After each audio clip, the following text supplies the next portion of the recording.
Something's not right here. I can feel it. The air around me is thick with all the uncertainty. It's suffocating me, ripping the breath from my lungs. Perhaps I'm overreacting. That's what I've been told. Maybe my personal biases and hindsight make me see what isn't there. Or not seeing what is. I don't.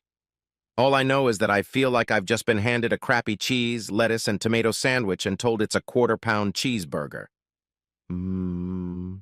Isn't that a good hamburger, Paul? No, asshole, it's crap. With me in this crowded restaurant are my wife and her best friend. As usual, they're sharing secrets they don't tell me. The hard-to-see glances they cast at each other when they think I can't see tell a story their mouths aren't telling. As annoying as it is, it happens a lot. But somehow today feels different. Something else is in the air. I don't know why I have this feeling, but there it is. They've known each other since they were kids. Best friends since junior high school. They joined the cheerleading squad at the same time and have been inseparable ever since. Even after they graduated high school and went each to their own colleges, they remained close. Their relationship has always annoyed me. I know it's irrational. I was never going to prescribe to my wife who she can and cannot be friends with. I don't own her. We are partners, not master and slave. But still, she chose me, for better or worse. Until death do us part. We are joined for life. If there's some aspect of their friendship that I'm not happy with, it needs to be addressed somehow, not swept under the rug. But that's exactly what she's doing. She says I'm making a big deal out of it, overreacting. Her family tells me the same thing. Paul, you have to understand. They tell me he's like a brother to Cece. Yeah, you heard me right. Like a brother. I mean, her best friend is a man. Of course, you're probably going to say what everyone else is probably going to say. They look at the fact that he was a cheerleader and assume he's gay and that I have nothing to worry about. Wrong. Gary, her best friend, is 100% straight.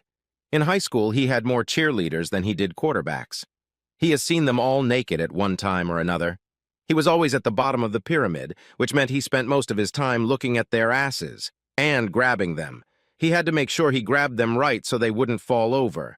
If that meant he had to hold on especially tightly to a soft pair of buttocks, by golly, that's exactly what he had to do. My wife thought it was hilarious. The fact that he used his knowledge of the women on the team to hook up with most of the girls at school, between the two of them, it's like a walking joke. She tells him how disgusting he is and giggles uncontrollably the whole time. I know most of you are ready to ask the million-dollar question. I can already hear it. I've asked myself that question hundreds of times, and I'll give you the same answer I give myself. No. According to them, Gary and my wife never made it to the end. But doesn't that raise a bunch of other questions, like, what the hell does that mean? What is to the end? If they didn't reach the end, how far away is that end? Isn't that what sows doubt? Not to the end means that that thing did happen. Asking these questions makes me look like an insecure ass. People look at me with a "really, dude?" look and shake their heads. I've never gotten a straight answer, at least not one that completely satisfied me. It's always been a point of contention between us. I love CC, I trust her, but there is always that nagging feeling of insecurity. She tries to make me forget about it, always dragging me out on dates with Gary and his wife. Oh, yeah, sorry, I forgot to mention that. He's married. Yet another reason why I should chill out. Anyway, Sierra, CC, has always tried to bridge that gap between Gary and me. I know she wants us to be friends, and honestly, I could see that Gary was trying too. So I let my guard down and relaxed a little. The problem is, we have nothing in common. He doesn't watch sports, doesn't work with his hands, and never wants to do anything that would make him sweat. My hobbies, on the other hand, include going to the gym, working on my car, and bowling. He likes dancing, roller skating, and window shopping. I know, sounds gay. I see he fooled you too. No matter how hard I try, I just can't get close to Gary. He and I realized that a while ago, and we stopped trying. We are cordial with each other, but neither of us likes being dragged out and forced to hang out with each other for my wife. We just don't have the guts to tell her that. So whenever I can, I find reasons why I can't hang out with the four of them. CC's usually disappointed when I get bored, but after a while, it became the new normal. Over the years, she still invited me to come over and let me know I was welcome, but didn't really expect me to show up. Today, when she invited me to have lunch with Gary and his wife, I decided to go hang out with them. When I agreed, she seemed pleasantly surprised, but also seemed a little nervous. When we arrived at the restaurant, we were there before Gary and his wife, so we took a booth for 4. About 10 minutes later, Gary showed up, without his wife. He walked up to the booth with a big smile on his face. When he saw me, his smile became less genuine and more strained. I sensed a change in temperature. Cece also seemed more anxious than usual. She talked a lot, but nothing worthwhile. It seemed more like an attempt to cover up an awkward silence rather than a smooth conversation. I, on the other hand, was put on high alert by this unpleasant atmosphere. My senses were heightened. I was acutely aware of everything, including the furtive glances they threw at each other. There was something else there. When we left the restaurant, I couldn't focus. As we walked to the car, my thoughts scattered in different directions. Cece was still very talkative, all the while not saying anything of substance. It was just getting annoying.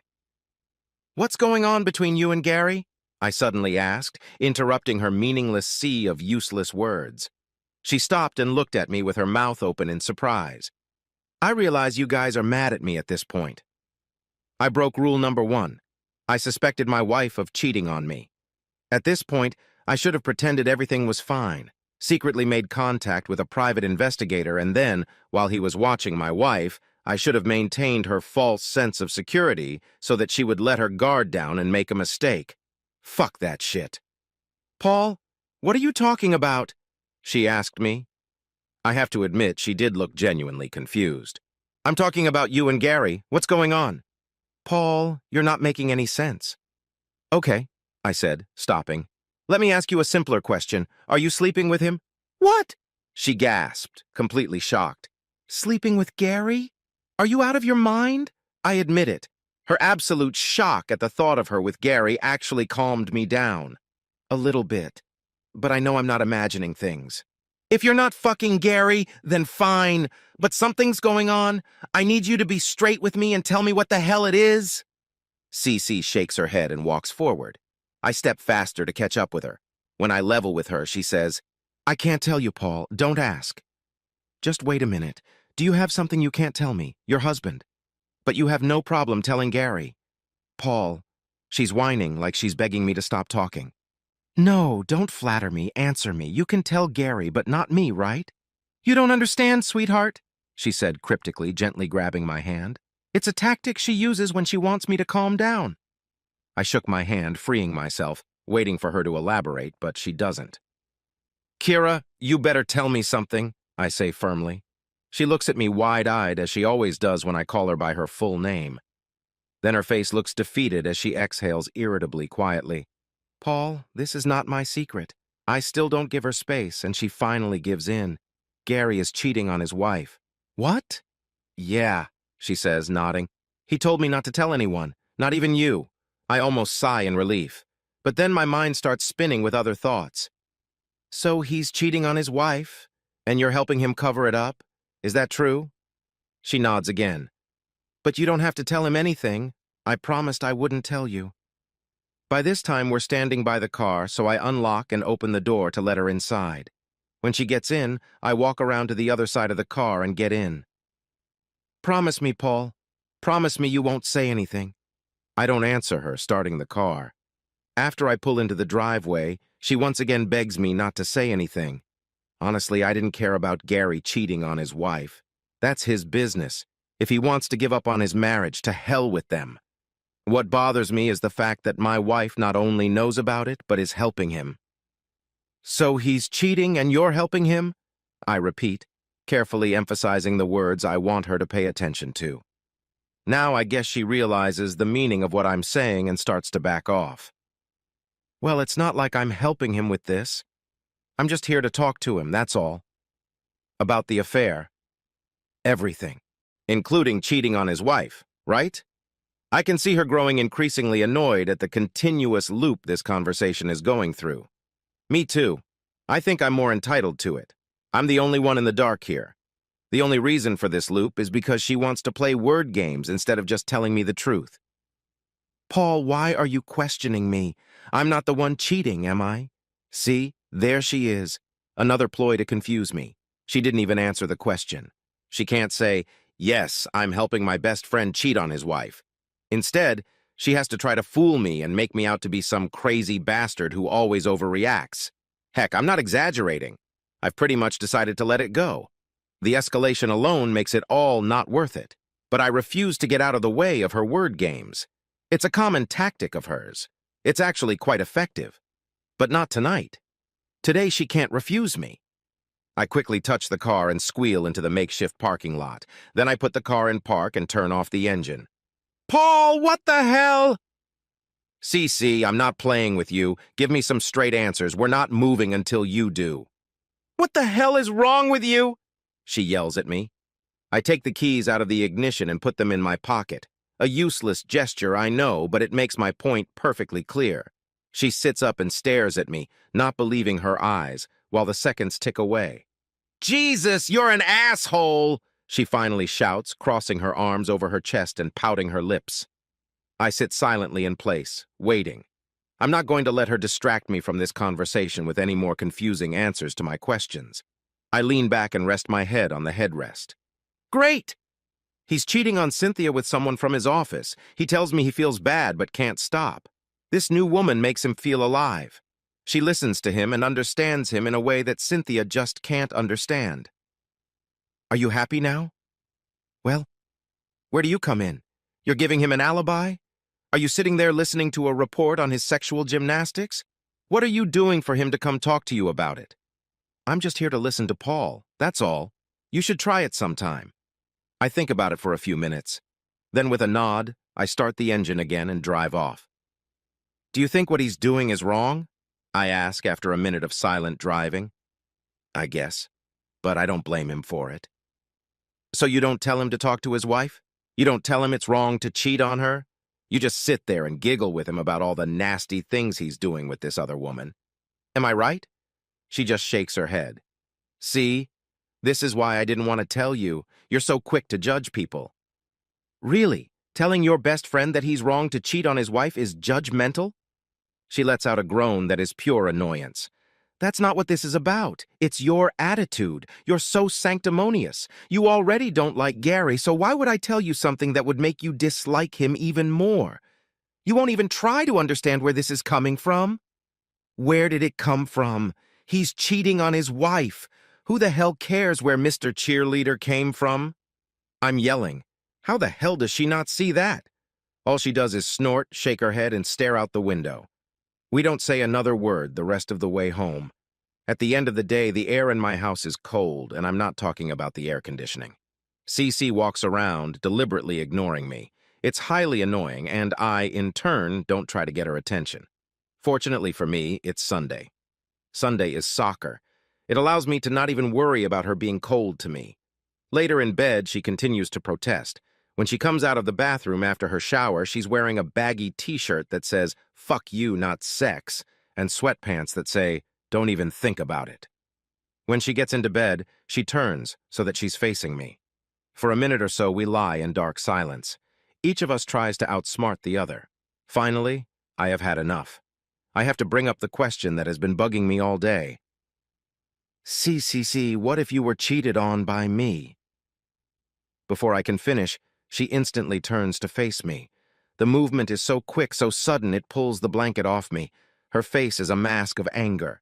"If you were cheated on by me," I continue, "wouldn't you want Mike, my best friend, to be as cavalier as you are? Wouldn't you want him to tell me how wrong it was? Or wouldn't you want him to sit quietly and tell me different stories?" I see her eyes begin to fill with tears, but she doesn't soften. "That's not what I do, Paul. I told you. I'm just listening. He's my best friend. I'm not going to judge him, just like Mike wouldn't judge you. Besides, I hope Mike at least tries to find out why you feel the need to cheat. That's what I'd like to know. Why? I'd like to know what it is that you're not happy with me about so I can fix it. Wouldn't you like to know that?" I guess I would. I soften. Finally, I give up. I have to accept the fact that we won't look each other in the eye. Besides, I'm not going to let Gary's infidelity get in the way of my wife and me.